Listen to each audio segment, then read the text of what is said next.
Hello, everyone, and thank you for attending the Unytite virtual job fair event. I would like to introduce you to Leslie. Leslie will tell you about her company, job openings, and how to apply for those openings. Leslie? Hello, my name is Leslie, and I am the Human Resource Coordinator here at Unytite. I have with me Tanya Misevic. She is the HR Supervisor, so we're here together. Pretty much what Unytite does is we are a Japanese-owned company here in Peru that we high-level manufacture structural-grade nuts and bolts. So for bridges and buildings and hospitals. A couple examples of some places that we've been involved with are the Wrigley Field expansion. That stadium added about 300 feet or about 300 more seats, so we were involved with that. We were involved with the TC bolts that were sent to the Raiders Stadium. The Raiders have a new stadium out in Las Vegas. We were involved with some product at Ground Zero, some casinos in Las Vegas. We are really all over the country with our structural grade nuts and bolts. We also, back in 2015 or ish, we built another facility over in LaSalle, over by the Flying J, that does all of our hot forming over there. And we also have an automotive side. So we do drive shafts and pinions, and we do parts for ATVs, motorcycles, those big nuts that hold the front end of the Komatsu on, so heavy machinery. We make a wide range of structural nuts and bolts and other types of products for manufacturing. So we have a few different departments that we're hiring for. We have our hot forming department that we're hiring for, cold forming, machine operator, and assembly. So what are, and I think heat treat. So pretty much what our machining department does is we have different types of machines, CNC, lathes, that help produce the products for our automotive department, our suppliers. So all that product is, it goes through different machines where, it can put the threading on, or it can just put in different types of what those parts are going to need to fit. We have like a boot band, which is a part that we put together that shipped to other companies to complete that unit. And our cold forming department, so they make the bolts we produce, and the starting point of some of our automotive products. So that's where the cold forming comes in. Our hot forming department is just like what it sounds, where the bolts are heated up to certain temperatures, and then they're cooled down, and they go to other different departments to help put together, like I said, the different components. So everything that we do is from start to finish here. Either the steel comes in a bar stock or in a coil, and it just goes from beginning to end here. The only thing we don't do is the plating, so that gets sent out to Placo, but otherwise everything else is done here. So in a nutshell, that's kind of what Unytite does, and we've been in the Valley for 31 years. And so Unytite is a really good company to work for. We remained essential business during the pandemic, so we did not close. We continue to work forward. Like I said, we had some products going to hospitals and, the infrastructure, bridges and that sort of thing. So we were essential, and we remained open during the pandemic. Fantastic. Thank you for that, Leslie. Much appreciated. So what we'll go ahead and do now is kind of transition into our Q&A portion of the event. And again, if you do have any questions for Leslie regarding employment with Unytite, please feel free to enter those questions into the chat. We'll get those answered for you as soon as possible. Leslie, while we're waiting for some of those questions to come in, I do have just a standard list of questions that I have on my end. Do you have a few moments to answer a few questions? Sure. Excellent, thank you. So my first question for you is, how long does your hiring process typically take from the point of submitting an application to actually being extended that official offer for hire? It can take anywhere from maybe 1 to 2 weeks. We We would do, it is a little difficult because of the pandemic. We would do a phone interview just to kind of keep the unnecessary traffic in the facility. So we would do a phone interview, and then the next step would be a tour. So we would bring you in and then show you the department and what we think you would be good at, see if you like it, and then after that, there's a little more discussion, hoping we can try to get you into the right, the shift you want, that sort of thing. And then we do have a drug screen and physical that is required through OCHealth. And once we get those results back, we go ahead and schedule an orientation. Understood. Thank you for that. One thing that you did mention was your shifts. Can you kind of elaborate a little bit more on what your shift structure looks like? When does a night shift start, day shift, so on and so forth?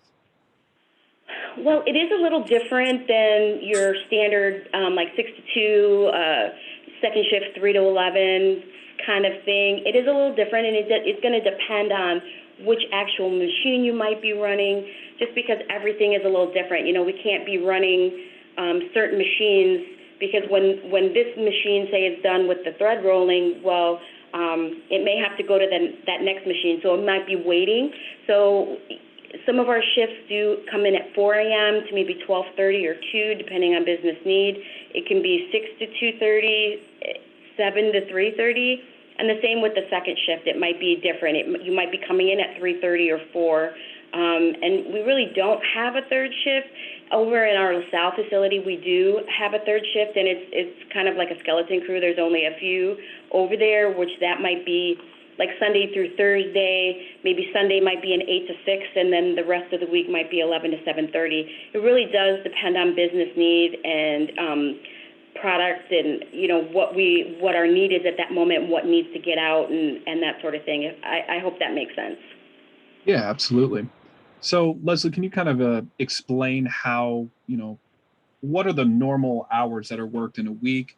Is overtime pay provided? And if so, at what point would that be triggered then?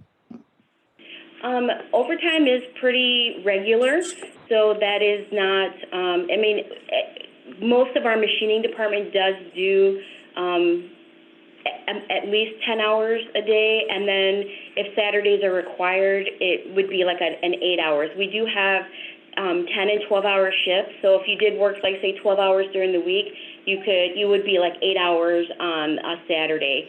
We're pretty flexible. If, say, something's going on Saturday, maybe you could come in Sunday instead.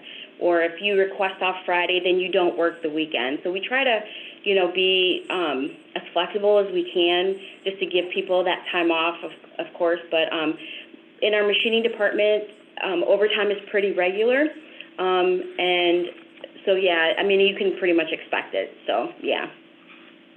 Excellent. Thank you, Leslie. And we did receive a question in the chat for you. This individual asks, do you have quality assurance manual tester positions? If so, are you hiring now? Nope. Unfortunately, we do not have an open position in our quality assurance department right now. Understood. Thank you for that, Leslie. And Leslie, for the questions that you did cover, or for the positions, that you did cover here today, do those folks or applicants that'll be applying need to have any sort of minimum educational requirements? The minimum education would be a GED or high school diploma. Other than that, it definitely is beneficial if you do have some machining experience. It'd be great if you, could make minor adjustments on machines or, troubleshoot, that sort of thing. But we definitely would not expect you to, tear a machine down and put it back together. We do have a maintenance department. But if you do have some experience in manufacturing, what that factory environment looks like, especially, we're coming up on summer, it can get pretty hot out there. So all those things are going to be beneficial. Excellent. Thank you for that, Leslie. And another question that I have for you is one that's at the forefront of a lot of folks' minds right now, and that is, how is your organization kind of handling those COVID safety precautions? And, kind of building off of that, are you guys, integrating virtual, interviewing or virtual onboarding or training into your, new hire process? Absolutely, we are. we've, have implemented a lot of COVID-related safety precautions, all the way down to, excuse me, as far as an orientation, we used to have a full, be able to fill the room. Now we don't. There's three, or we have a total of four, which would be including myself. So we've have a minimum number, or I should say a maximum number of people that are allowed in an orientation at once. We strongly encourage and stress the 6 feet, social distancing. We've implemented a lot of different protocols. We have a COVID survey that we do every day, to like a health survey, to kind of help you answer the questions. How are you feeling? Do you have any COVID-related symptoms, trouble breathing, fever, that sort of thing? And then the protocol of, hey, if I am not feeling well, what are my next steps? Our break room, we've staggered start times and break times and lunch times and multiple cleanings throughout the day. And we've done a lot to help during this pandemic, and proud to say that we have not had a work-related outbreak. So it's been a struggle, but we've done it, and we continue to do it until everybody, we can say we've got this pandemic, and maybe don't have to do as such strict restrictions. Understood. Thank you for that, Leslie. Next question that I have for you is, how can a candidate stand out and get an interview assuming they are qualified for the position in which they are applying? Are there any sort of tips, pointers, things that you suggest that folks highlight in their resume or during an interview that might make them, again, kind of stand out from the pack? Well, I would say if they have the experience and maybe some longevity at a position, that's always going to help stand out for somebody who's been at a position for a period of time. I would also say I appreciate initiative. So if somebody has applied and maybe hasn't heard back within a couple of days, I appreciate that phone call, and it makes me think they really want that interview. And that will, if that happens to me, I generally do schedule that interview with that person. I would say to know about the company, when you're in the interview and I ask you, hey, well, do you know what we do? And if you were to say yes, I know you do the nuts and bolts. Yeah, that's great. But to know a little bit more about Unytite, that this is what we do, and this is where we're at, and these are the products that we make. A lot of times when people find out we have products at ground zero, they're like, oh wow, we've had some of our products on the space shuttle. We've done a lot. I don't think people realize how much we do supply and to where. So I think that definitely helps as well. Thank you for that, Leslie. Another question that I have for you, and please feel free to correct me if you already covered this during your presentation, but something that a lot of folks want to know is, what are some of the standard benefits that Unytite offers its employees, and are there any particular fringe benefits that you might want to highlight for the folks that are either on the call or might be tuning in at a later date? Sure. So we do offer health insurance. So it is through Cigna, is our healthcare provider. So it's major medical, dental, prescriptions. There's an accidental death and dismemberment, long-term and short-term disability. You're eligible to apply for that after 60 days, and then it does become active the first of the following month. We also have a 401k that you're eligible to enroll in after 6 months, and there is a company match, 5%, 75% up to 5% of what the employee does match. We do have tuition reimbursement. We have safety shoe reimbursement. We will purchase your safety glasses for you, less any employee add-ons, something like, if you want the no-line bifocal, that would be a cost to the employee, but we will pay for like the bifocal, that sort of thing. We have company picnics.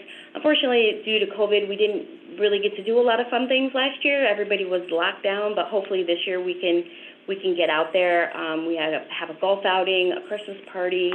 We have housekeeping audits where, the department that's, maybe the cleanest and doesn't have any kind of safety violations gets a gift card.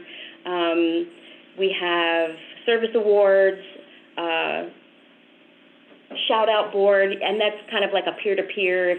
If you see your fellow employee doing something, out that kind of goes above and beyond for another employee, we can put that up on a shout out board, and they could potentially win a gift card.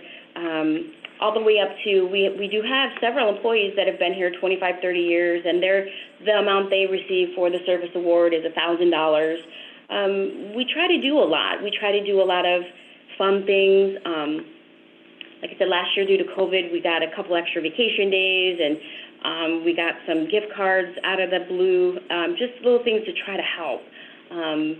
So we do have some other things. I'm sure I'm probably forgetting some things, but we do have quite a bit that we try to do for our employees. Fantastic. Thank you, Leslie. Mm-hmm. The next question that I have for you is, can folks expect to be paid for the time in which they're being trained? Absolutely. We do pay for training because you're here, you're an employee, company time. We definitely do pay for training. Awesome. Thank you for that. And Leslie, can you kind of give us just a glimpse into what a typical day might look like for the positions that you covered here today? You can choose even just one of them if you'd like to highlight that. Well, I guess for, like, let's say in our machining department, you would come in, and first thing you do is your COVID survey, and then you would go out, and I think there's a huddle perhaps with the supervisor, so you find out what you're going to be running, what each department might need. You could even come in and find out we need you somewhere else. Maybe you're not running your own machine that particular day or for a period of time. So there is cross training there if you can help out. But I don't know how I'm trying to say it. You're going to meet with your supervisor, team lead to help you make that product, tell you what's going to be needed. We need it by this time. Let's help get it packed. It's just a real big sort of team effort. And then at the end of the day, you're going to, maybe start your cleanup, maybe 15, 20 minutes, leave any notes for the second shift, that handoff for the next department that's coming in. I hope that kind of answers it somewhat. Yeah, no, absolutely. Yeah. Thank you for that, Leslie. Yeah. Kind of as a final question here, Leslie, I know you had briefly mentioned that you had some folks that had been with you for quite some time. Can you kind of give folks that'll be tuning in an idea as to what the opportunities for advancement are within your organization? And are there any particular success stories that maybe you'd like to highlight for folks on the call? As far as advancement within the company, we are small. We're not, a large. We do have facilities in other countries. We have 3 in China. Our parent company's in Kobe, Japan, and then we're here. People that come usually will stay, and it does take, a little bit of time to perhaps move up. But there are those opportunities for, say, team lead or possibly even supervisors. It is a little more difficult because, like I said, people stay. So it could possibly take some time. But we are kind of coming to that transition period where people are, if somebody's been here 30 years, I don't think they're going to be here, obviously, for another 30. So we do have opportunities where people are retiring and moving forward. But I would say, and it's especially one of the great ways to get, to be able to get into one of those positions is just to learn as much as you can, especially from the people that have been here for so long. They kind of know all the ins and outs and the little tips and tricks and that sort of thing. They're kind of the guru, where they know a lot more, so the opportunities are there. They might just take a little bit longer to get there because of those people, they get those positions and they stay. Understood. Thank you for that information, Leslie. And Leslie, we'll kind of begin the wrap-up process here for our event today. I just do want to give you one more final opportunity to make any sort of summary statements or concluding remarks that you'd like to let folks know before we wrap up the session. Well, like I said, Unytite is a really good company to work for. It is employee first. I would say, as far as our company culture, we're very laid back. I would say that's probably one of the things I like the best is that it's very laid back organization. It's not as strict or maybe perhaps as uptight, but the quality we do have to get out a quality product because of the customers that it's going to, whether it's in a car or it's a bridge or whatever it is, it has to be done, and it has to be done right, and it has to be there when the customer needs it. But it's a good company to work for. It is fun. We do have our fun moments and things like that. So I would say, just put in an application and see where you go, see what happens. And there's a lot of pride in that too. I'm like, when I tell people where the things that we do, there's a lot of pride there. So to say, hey, I was involved in A, B, and C, and it's something that the world knows. Like I said, Ground Zero, or one of the casinos out in Las Vegas. There's a lot of pride there. So I think it's a great place to work, and I think the people that come here feel the same way. Excellent. Thank you for that, Leslie. And just kind of as a final note here, Leslie, if folks have any questions, regarding, some of the opportunities that you covered here at Unytite, or they have just, general application related questions, what would be the best way to get those questions answered? Would it be to reach out to you directly? Is there a general info@email that you guys would suggest that applicants direct their question to, or what would be the best way, again, that applicants could get their questions answered? Well, definitely they can call and just go through the prompts to reach the HR department, or the email, the human resources at unytite.com. We'll get that will come to, there's several people that are on that email to make sure it gets to Tanya or me. So you can call as well, and we'll get back to you as quick as we can with the answers to those questions. Excellent. Thank you for that, Leslie. And Leslie, with that, we'll kind of begin the wrap up here for today's session. Again, a big thank you to Leslie and the folks at Unytite for joining the session today. Of course, a lot of wonderful information presented, a lot of great opportunities that are available. And again, to the job seekers that are either on the call or will be tuning in at a later date, thank you as well. We just want to let you know that the session today has been recorded, and it will be uploaded to the Illinois WorkNet YouTube channel under the virtual job fair playlist later this afternoon. Once it has been uploaded at that location, we'll also link it to the Unytite virtual job fair booth that you see on your screen. The point being here is that if you want to go back and refer to this video and any of the information or contents that were covered in it, you can absolutely do so when you're filling out those applications. Leslie, thank you again. Hope you have a wonderful day. Thank you. You too.